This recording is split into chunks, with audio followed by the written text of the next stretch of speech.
that you find out that there is no such thing as a wilderness area. There is no such area that wasn't, messed up, managed, controlled by humans. And you learn that, in fact, Kansas and Nebraska had twice as many people in the year 1400 as live there today. So, the key here is that the pigs, obviously, they're rooting, they're disturbing this, all right? But that disturbance, and if you go out through here, this impenetrable mass is gradually tilled, and the brush is eaten and tromped in. This morning, I went in here to commune with the pigs before y'all got here. Walked back, this is 4 acres, walked back into the middle of it and found one of these plum trees, like the ones we just ate coming out of there. And it's a nice little young tree, so I was reaching up. The pigs were following me, following me through the brush. And of course they can travel it quicker than I can because they're down under the briars, and the briars are pulling off my hat and shirt and everything else. So anyway, we get to this plum tree, so I'm trying to feed these pigs these plums, right? Well, wouldn't you think a pig would want a plum? No, they found this fern sitting there and started rooting this fern up out of the ground like a big shovel.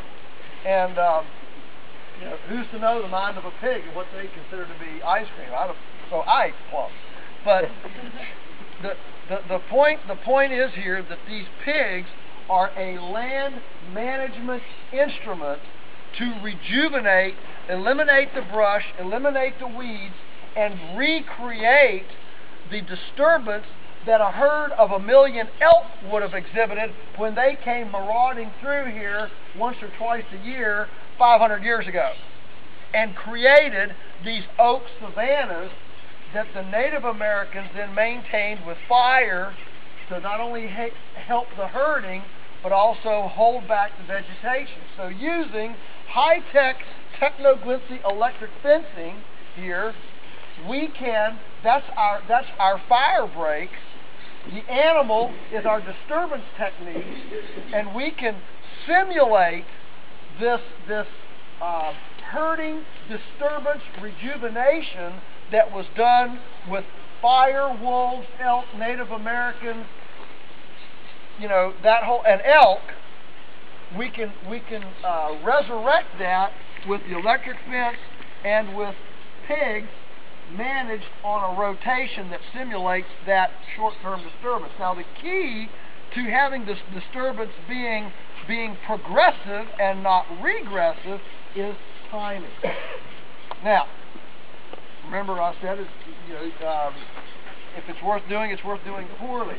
And so this is the beginning. What Tyler's got up here right now, all he had time to do was to get a perimeter around this 4 acres.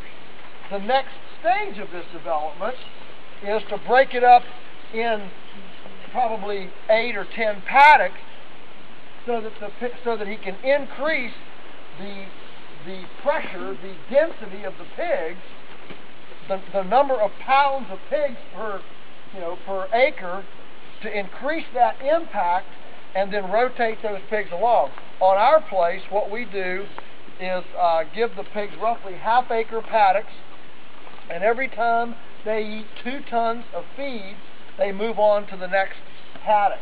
And we've been doing this now for many, many years, and finishing them in oak glens. We have them on pastures as well. We actually, for this year, for the first time, were able to talk one of our landlords on leased ground into letting us use one of his old crop fields, his old cornfield that we had converted to pasture. But since it's a crop field, it's okay to tear it up. And we put pigs in there, and so right now we have an apprentice who is a biology major at the Oklahoma State, and so he's been enjoying doing a couple of trials and doing some analysis. And what we found is that the pigs drop their consumption of feed, of purchased feed, by anywhere from 45 to 47% in just a pastured environment. Now, if there's enough acorns to feed them, then we can actually go to 100% of their feed. There you go. They're just now starting to drop. Okay, there's the acorn. And so the bottom line is that an acre of this type of oak production will easily generate between 300 and 700. So let's just, for sake of discussion and make it simple math, $500 an acre worth of purchased feed offset, okay, per acre once a year.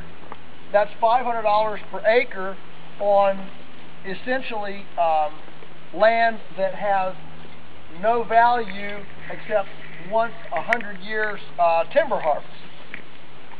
And it actually makes the trees grow better because the pigs clean out around the crowns of these trees and eat the bugs that would infect the root zone, the root collar zone of these trees.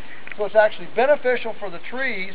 And it'll gradually move the ecosystem to a savanna, a pastoral savanna ecosystem, as they gradually root out the briars and the grass can germinate.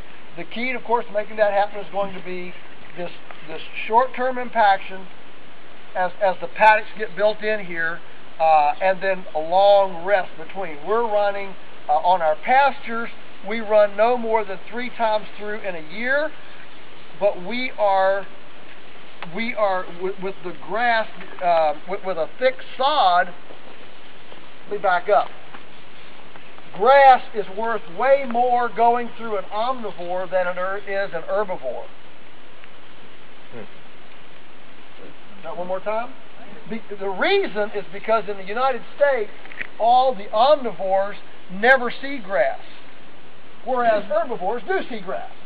Okay, and so for example, our calves, we're competing with the neighbors who are, yes, they're doing continuous grazing, so we still beat them dramatically, but we're still competing grass to grass.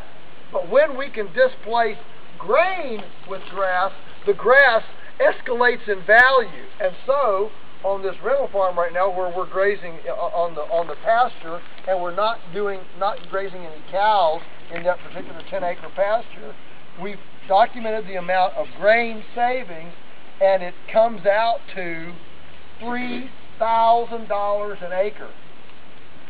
3 passes times $1,000 per acre per pass.